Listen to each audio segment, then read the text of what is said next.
Hello दोस्तों, नमस्कार। मैं आप लोगों का हार्दिक अभिनंदन करता हूँ अपने trader by stock market YouTube channel में। चलिए जो लोग फर्स्ट बार विजिट करें सब्सक्राइब वगैरह कर लीजिए, बेल आइकन वगैरह जरूर प्रेस कर लीजिए। शुरू करते हैं तो उससे पहले बता दें कि ये टेलीग्राम है, अपना टेलीग्राम को जरूर ज्वाइन करिए। और बढ़िया है, सिल्वर के रिगार्डिंग हमने जो देना था वो दे दिया है ना। और ये स्विंग में मैंने अपना जो भी सिल्वर का पोजीशन था वो शेयर कर दिया है। ये शॉर्ट स्विंग है।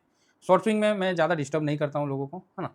तो ये चीज़ समझ के चलना है। टेलीग्राम का जो फ्री वाला है उसको ज्वाइन करिए, उसमें लिंक प्रोवाइड होता है। जो भी कुछ न्यूज़ ऐसा अपडेट होता है तो वो मैं आपको प्रोवाइड कर देता हूँ। साथ में आपको अपने टेलीग्राम का लिंक, अपने जो बेस्ट ब्रोकरेज है उसका लिंक, बहुत कम चीज़ है, ज़्यादा नहीं है अपने पास। हमने बहुत ही कम चीज़ को मतलब रखा है अपने पास, जिससे क्या है कि जो चीज़ फ़ायदा हो उसी को रखने का ना, फालतू का ज़बरदस्ती का वो करके रखने का नहीं है, ठीक है। चलिए अभी हम बात करेंगे जूनियर बीस पे। तो सबसे पहले हम जूनियर बीस को निकाल लेते हैं, क्योंकि आप लोगों का क्वायरी चल रहा था कि सर निफ्टी नेक्स्ट 50 और जो जूनियर बीस है उसके बारे में आपने बताया नहीं है। तो मैं बता देता हूँ जूनियर बीस के बारे में।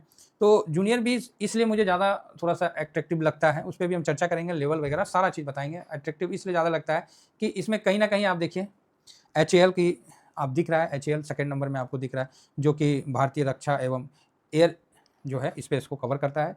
तो इसलिए ये कंपनी को हम खरीदने के बजाय हम जूनियर बीस के माध्यम से ज़्यादा अच्छा से कवर कर सकते हैं। हालाँकि डिफेंस से भी, एमओ डिफेंस से भी हम कवर करते हैं।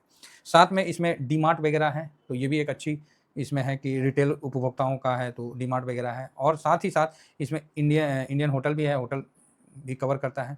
और अदानी पावर, आईओसी जैसे जो अभी कंपनी है अदानी पे, आपको पता ही है कि जो फ़ायदेमंद है वो इस कंपनी इसके अंदर आती है।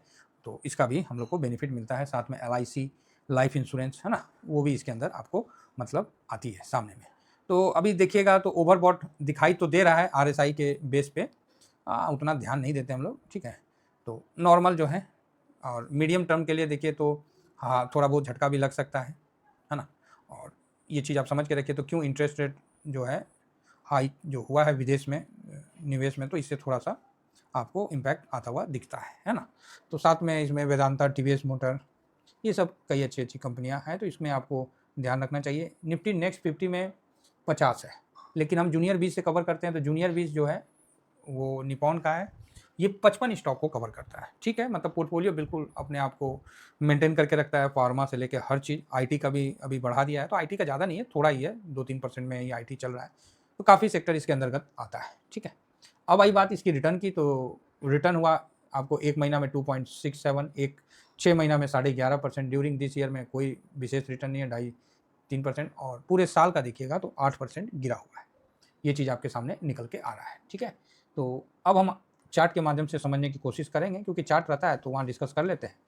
तो मतलब कई दिन की क्लोजिंग जो है ना, वो चार्ट पे हमको मिल जाता है, कई दिन का लेवल, तो इसलिए चार्ट थोड़ा-सा मतलब आपको सफ़र में थोड़ा-सा अच्छा बना देता है। हालाँकि अभी जो 200 मूविंग एवरेज है वो 1 डे के चार्ट में 500 मूविंग डेज़ को काटा है, नेगेटिव था, लेकिन ये सब चलते रहता है। अगर मार्केट देखिए, कोई भी ये इंडिकेटर होता है ना, ये मार्केट का आगे का व्यू को नहीं बताता है, ये मार्केट के पीछे के व्यू को बताता है। तो मोटा-मोटी टोटल जो गिरावट है वो आपको 27-28% का हुआ था, जो कि वहाँ से काफ़ी रिकवर कर लिया है।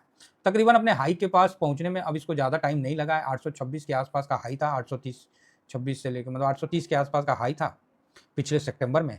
तो अभी तक वहाँ तक नहीं पहुँचा, 8-10% जो है डाउन है, तो कोई नहीं, ये रिकवर हो जाएगा। अच्छी बात ये है कि इसने अभी तक जो वर्तमान में अभी जो चल रहा है 2-3 महीना से, ये जो एक तेज़ी आया, ठीक है? उसके बाद एक साइडवेज आया, तो साइडवेज को जो फ्राइडे के सत्र में इसने ब्रेकआउट तो दिया है, ठीक है? फ्राइडे के सत्र में ब्रेकआउट दिया है, और जो 748 पे क्लोजिंग है, ये 782 जाने के लिए तैयार हो गया है। आईटी खराब भी होगा तो इसमें ज़्यादा फ़र्क नहीं पड़ेगा, ठीक है? निफ्टी में ज़्यादा फ़र्क पड़ेगा, लेकिन इसमें ज़्यादा फ़र्क नहीं पड़ेगा। इस चीज़ को ध्यान में रख के आप आगे बढ़ सकते हैं, बहुत बढ़िया है ना? इसमें एक चीज़ हमेशा ध्यान रखिएगा, जो मैं हमेशा बताता आया हूँ, तो अभी 826 के बाद हम ऊपर का टारगेट नहीं निकाले, थोड़ा-सा देखने में महँगा लगता होगा। एक्चुअली ऐसा कुछ नहीं है, हमने तो परसेंटेज से काम करना है ना, हमें महँगा-सस्ता शेयर से कोई मतलब नहीं है। जानते हैं, सस्ता जो ईटीएफ का प्राइस रहता है ना, वो ज़्यादा डेंजर रहता है। देखने में आकर्षक लगता है क्वांटिटी, हमें ना क्वांटिटी से मतलब है, ना हमें किसी चीज़ से मतलब। जब हम बाई करने जाते हैं ना, तो अगर जैसे ₹9 ₹10 का है ना, अगर उसमें आप 3000 6000 करेंगे ना क्वांटिटी, तो 1 पैसा का भी मूवमेंट बड़ा मूवमेंट निकल के सामने आ जाता है। समझ गए ना? तो इस चीज़ को थोड़ा-सा समझ के रखिए, इसीलिए ईटीएफ को थोड़ा-सा स्टैंडर्ड रहे। और हालाँकि ये थोड़ा-सा महँगा है, तो ये भी ठीक है, ऐसा कोई खराब नहीं, इसमें बाई सेल में कोई ज़्यादा प्रॉब्लम नहीं होता, अच्छा वॉल्यूम के साथ ट्रेड होता है, तो कोई दिक्कत नहीं होता है। अगर आपको मान लीजिए 6000 क्वांटिटी बाई करते हैं, मान लीजिए 9-10 रुपया, 9-10 के बीच में जो होता है, तो 1 पैसा का जो मूवमेंट है उसको भी आप मल्टीप्लाई करके देख लीजिएगा 1 पैसा, तो आपको 60 रुपया का डिफरेंस निकल के आता है। तकरीबन आदमी बाय कर लेता है, अगर 2 पैसा हो गया तो 120 रुपया। तो ये चीज़ काफ़ी इंपॉर्टेंट रहता है, इसीलिए छोटे वाले में थोड़ा सा हम लोग भी बाई करने से बचते हैं थोड़ा। तो यहाँ आपको हाई दिख के ये नहीं डरना है कि नहीं, जो मूवमेंट होगा वो मूवमेंट यहाँ आपको देखने को मिलेगा। तो निपॉन का है और निपॉन को पता ही है बहुत तगड़ा है। साथ में क्या है कि इसका जो 5 एक्स्ट्रा जो लिया है ना शेयर, अदर शेयर, वो भी एक अच्छी बात है। ये हर म्यूचुअल फंड अपने तरफ से अलग-अलग लेता है। जैसे अगर आईसीआईसी का लीजिएगा तो आईसीआईसी 50 उसमें करेगा, 5 अपने तरफ से लेगा। सब जो है ना पूरा एज इट इज़ वेटेज के हिसाब से काम नहीं करता है। इस चीज़ को भी आप समझ के चल सकते हैं, ठीक है। एग्जाम्पल के लिए आप यहाँ इसको देख सकते हैं। तो ये निफ्टी नेक्स्ट 50 का चार्ट है ना। मतलब निफ्टी नेक्स्ट 50 को अलग अलग म्यूचुअल फंड के द्वारा कवर किया जाता है। आप इसमें मान लीजिए निफ्टी 20 को ऐड कर देते हैं तो ज़्यादा अच्छा कंपेयर हो जाएगा ना। एक सेकेंड, हाँ, जूनियर 20 को ऐड कर देते हैं। तो जूनियर 20 येलो है और ब्लू वाला जो है वो निफ्टी मतलब आईसीआईसी का है, नेक्स्ट 50 आईईटीएफ। तो अब हम यहाँ थोड़ा सा देख लेते हैं कि 5 दिन में तकरीबन दोनों का मोटा मोटी बराबर ही रिटर्न रहा है। जहाँ आप देख सकते हैं कि जूनियर 20 1.80 है और वो 1.71 है। एक महीना में भी जाइएगा तो आप देखिएगा कि निफ्टी नेक्स्ट जूनियर 20 ज़्यादा अच्छा रिटर्न दिया है, बल्कि आपको ये वाला जो नेक्स्ट 50 आईईटीएफ आईसीआईसी का ये कम रिटर्न दिया है। 6 महीना में देखने जाएंगे तो 6 महीना में आपको 0.22% का कमी बेसी दिख जाएगा। ये देखिए, ये किसके बीच का है, तो ये निफ्टी जूनियर 20 है ये वाला, और ये आईसीआईसी का है। तो इसके बीच में डिफरेंस आपको सामने देखने को मिल जाएगा। और इससे आगे ड्यूरिंग दिस ईयर में गए तो आप हर जगह देख सकते हैं कि जूनियर 20 ही बेस्ट है अपना नेक्स्ट 50 आईईटीएफ से। एक साल में देखें गिरावट के मामला में तो देखिए आईसीआईसी वाला ज़्यादा गिरा हुआ है और ये अपना कम गिरा हुआ है, ठीक है। नेक्स्ट आगे बढ़ते हैं 5 ईयर में। 5 ईयर का जब देखते हैं तो 5 ईयर काफ़ी लंबा पीरियड हो जाता है, उसमें कई चेंजिंग होती है। तो वहाँ पर ही 2% भी नहीं, मतलब मोटा मोटी 0.25% के आसपास यहाँ डिफरेंस दिख रहा है 5 साल में। उससे पहले ये अपना जूनियर 20 ज़्यादा बेटर नज़र आ रहा था। ये देखिए ये दोनों तो निफ्टी नेक्स्ट 50 को करता है पैसिव इनकम, लेकिन म्यूचुअल फंड वाले जो ईटीएफ बनाते हैं ये थोड़ा सा अपना दिमाग लगाते हैं कि निफ्टी नेक्स्ट 50 से बेटर रिटर्न निकाल के दे। तो 50 में यहाँ 53 में किया हुआ है, 3 अतिरिक्त किया हुआ है, और जूनियर 20 जो है यहाँ देखिए यहाँ 50 में 55 किया है। तो इस प्रकार का डिफरेंस आपको ईटीएफ में देखने को मिल जाएगा। अब रही बात थोड़ा सा वॉल्यूम और वैल्यू में भी देख लेते हैं एक बार, कि यहाँ मैं आपके सामने जूनियर 20 लगा दिया, चलो भाई जूनियर 20 आ गया, और यहाँ पर ही नेक्स्ट 50 आईईटीएफ लगा देता हूँ, जो कि अच्छा है, ये भी अच्छा है, देख लेते हैं दोनों का यहाँ पर ही तुलनात्मक तौर पे एक बार देख लेते हैं। उसके बाद फिर हम आगे बढ़ते हैं, फिर लेवल पे हम चर्चा करेंगे। तो जैसे आप यहाँ देखते हैं कि इसका मार्केट कैप सबसे पहले देखिए तो 1752 करोड़ का है, क्लियर है। और लिस्ट कब हुआ है, तो ये 30 अगस्त 2018 को हुआ है। कौन, आईसीआईसी वाला। निपॉन वाला जूनियर 20, इसका मार्केट कैप देखिए तो आप बोलेगा बाप रे ये तो सर 7000 पहुँच रहा है। हाँ, तो आप सामने देखिए 7000 के आसपास पहुँच रहा है, मतलब 6808 रुपया का है। और वो कहाँ 1752 के आसपास जो भी है। ये देखिए ये लिस्ट कब से है, तो ये 2003 से है। तो अब आप देख लिए कि ओल्ड इज गोल्ड जो बोलते हैं, तो 2003 से है, तो फ़र्क है ना, वो 18 में है, 3 से है, तो उसके मुताबिक तो फ़र्क है। तो ये चीज़ आपके सामने आया। सेकेंड हम थोड़ा सा और देख लेते हैं कि इसमें वॉल्यूम और वैल्यू का क्या डिफरेंस है। तो जूनियर 20 में मान लीजिए 19 सितंबर, इस दिन कितना हुआ, 19-18, 2 दिन का ले लेते हैं, जिससे क्या है कि मन में किसी प्रकार का शंका नहीं रहे। तो यहाँ जो है 15 करोड़ और 14 करोड़ के आसपास, 2 लाख मोटा मोटी आप पकड़ के रखो, है ना। 1,99,000 इधर 2,04,000 है, तो हम इसको 2 लाख मोटा मोटी इसका वॉल्यूम पकड़ते हैं, और वैल्यू में आप इसका 15 करोड़ 14 करोड़ 2 दिन में। अब यहाँ पर हम इसको भी देख लेते हैं, निफ्टी मतलब नेक्स्ट 50 आईईटीएफ को भी देख लेते हैं, इसका भी वॉल्यूम देख लेते हैं और वैल्यू देख लेते हैं। तो यहाँ ये देखिए 73 का प्राइस है, वॉल्यूम तो ज़्यादा ही होना चाहिए।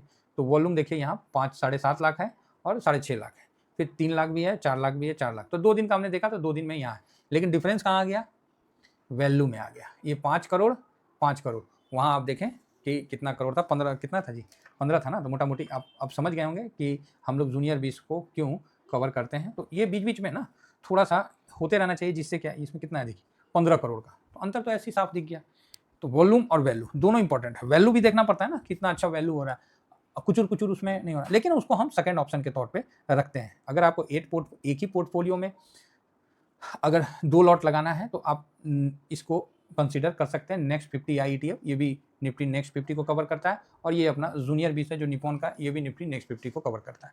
तो मैंने महीने का, 2 महीना, 6 महीना, साल भर, ड्यूरिंग दिस ईयर और 5 साल का रिटर्न आपको बता दिया, और इसमें बता दिया कि कितने शेयर में कम बेसी है वो भी आपके सामने रख दिया। रही बात क्यों इन्वेस्ट करना चाहिए, तो इसमें सब ठीक है, पावर भी है, मेडिकल भी है, मतलब ओवरऑल ये पोर्टफोलियो जो है ना अपने आप को बैलेंस करके चलने का पूरा कोशिश करता है। ठीक है, तो यहाँ पर ही हम इसको हटा देते हैं, रेगुलर में कर देते हैं, और जूनियर भी इसको देखते हैं कि इसका जो रेसिस्टेंट है ये वही है। अभी कोई बहुत ज़्यादा तेज़ी नहीं दिया, अभी 200 मूविंग एवरेज से क्रॉस करके चला है, तो ये एक 782 ये एक पड़ाव होगा, तो इसमें फर्स्ट प्रॉफिट बुकिंग भी हो सकता है, नहीं तो वेट भी कर सकते हैं। तो 826 के लिए ये निकलेगा। क्लियर है। नीचे में इसका सपोर्ट 740 से स्टार्ट हो जाएगा, और वो कंटिन्यू इस जगह तक, मतलब एक जो रेंज है 740 से लेके 715 तक मल्टीपल सपोर्ट है, तो यहाँ पर ही एक बार टाइम पास करेगा। क्लियर है।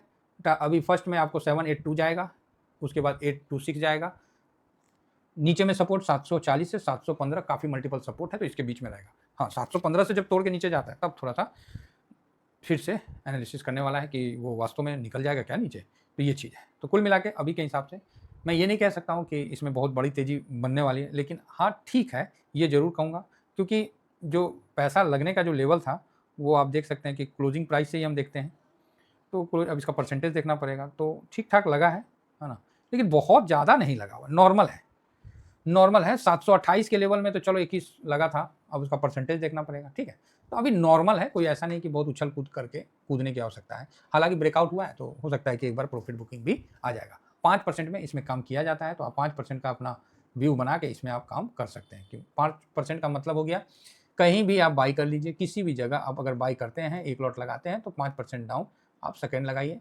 5% अप प्रॉफिट बुक करिए, और next day profit plus principal लगा दीजिए। अब आप बोलिएगा सर प्रॉफिट प्लस प्रिंसिपल क्यों लगाएं।